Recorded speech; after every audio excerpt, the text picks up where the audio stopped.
তো হ্যালো বন্ধুরা, welcome to কারমি এক্সপ্রেসের নতুন একটা ব্লগ ভিডিওতে। আজকে হচ্ছে 5 জানুয়ারি, রাত্রে মালদা কার্নিভাল গেছিলাম। গাড়ির অবস্থা খুব খারাপ হয়ে গেছিল, তাই জন্য সকাল সকাল ভাড়াটা নেই, বাড়ি এসে গাড়িটাকে ভালোভাবে ধুয়ে চলে আসছিলাম বাজারে। আর বাজারে এসে দাঁড়াতে একটা ভাড়ার খবর হলো, তো কোথায় যাবো না যাবো এখন নিজেও যাই না। তো একজন আমাকে গাড়িটা নিয়ে যেতে বললো পাটির বাড়ি, তাই জন্য আমি এখন বাজার থেকে বেরিয়ে পড়লাম পাটির বাড়ি যাওয়ার উদ্দেশ্যে। আজকে আবারও চলে আসলাম সেই নদীর ধারে, যেখান থেকে এর আগের দিন হাজারদুয়ারি গেছিলাম। আর দেখতে হচ্ছে এখানে এসে গাড়িটাকে ঘুরিয়ে লাগিয়ে তো এখনো পার্টি আসেনি, পার্টি আসুক তারপরে কোথায় যাবে না যাবে পার্টিকে জিজ্ঞেস করবো, তারপরে আমরা এখান থেকে পার্টিকে উঠে নিয়ে বেরিয়ে যাবো। পার্টি চলে আসলো, তারপরে ওদেরকে গাড়িতে উঠে নিলাম, গাড়িতে উঠে এখান থেকে গাড়ি ছেড়ে বেরিয়ে গেলাম। 1 জানুয়ারিতে সবাই পিকনিকের ভাড়া মারছে, আর আমার কপালে জুটলো শেষে একটা পেশেন্টের ভাড়া। যাই হোক, তবু একটা ভাড়া হলো। নদীর ধার থেকে দুজনকে উঠিয়ে নিয়ে চলে আসলাম, আর পেশেন্ট আছে নতুন 18 মাইল, তাই জন্য চলে আসলাম নতুন 18 মাইল। এখানে এসে গাড়িটাকে ঘুরিয়ে ভালোভাবে লাগিয়ে দিলাম। তো দেখতে হচ্ছে এখানে গাড়িটাকে লাগিয়ে দিলাম, পেশেন্টকে এখন নিয়ে আসছে, পেশেন্টকে গাড়িতে উঠিয়ে নিলাম, তারপরে আমরা এখান থেকে গাড়ি ছেড়ে বেরিয়ে গেলাম। যেহেতু পেশেন্ট আছে গাড়িতে, তাই জন্য আমরা ঘুরে গেলাম না, সোজা একবারে টোল ট্যাক্স হয়ে যাচ্ছি। পেশেন্টের হাতে দুটো আঙ্গুল নখ বরাবর ছুটে গেছে মশলা করার সময়, তাই জন্য তাড়াতাড়ি করে এখন চলে যাবো হসপিটালে। চলে আসলাম কালীচক হসপিটালে। আর এখানে এসে পেশেন্টকে নাম মিললাম, আর দেখতে পাচ্ছ সামনে দুটো পুলিশের গাড়ি লাগা আছে।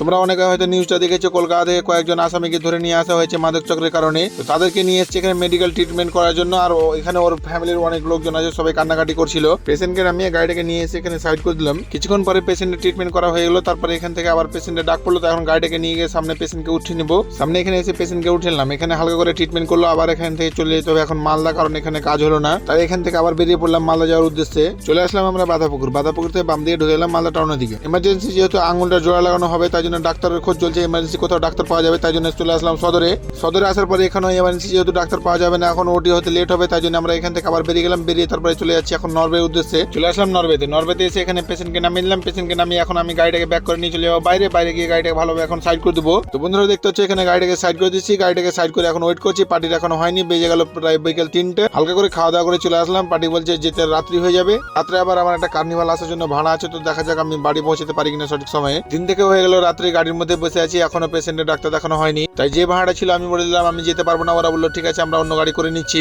কিছু করার নেই। আজকে আবার দুটো ভাড়া, কালকে কোনো ভাড়া নেই, আবার 2 তারিখে গাড়িতে বসে থাকতে হবে। দেখা যাক কতক্ষণে হচ্ছে। এখন বাজে রাত 7:30। ফাইনালি গাইজ পেশেন্টের ডাক্তার দেখানো কমপ্লিট হয়ে গেল, পেশেন্টের হাতের অপারেশনটা হয়ে গেল। তো পেশেন্টকে এনে ভর্তি করে দিলাম, তার বাড়ির লোকগুলোকে নিয়ে এখন আমি বাড়ির উদ্দেশ্যে এখান থেকে বেরিয়ে পড়লাম। মালদা থেকে আবার চলে আসলাম 18 মাইলে, এখানে দুজন লোককে নামিলাম, তারপরে এখান থেকে আবার বেরিয়ে গেলাম। এখন চলে যাবো নদীর ধারে। তো ফাইনালি গাইজ চলে আসলাম নতুন বাজার, এখানে এসে পেশেন্টের বাড়ির লোককে নামিলাম, তারপরে এখান থেকে আমি চলে যাচ্ছি নিজের বাড়ির উদ্দেশ্যে। তো গাইজ আজকের মতো ব্লগ ভিডিওটা এখানে শেষ করছি, দেখাবে আবার নেক্সট কোনো নতুন একটা ব্লগ ভিডিওতে। আর ভিডিওটা ভালো লাগলে অবশ্যই তোমরা ভিডিওটাকে একটু বেশি বেশি করে শেয়ার করে দিও।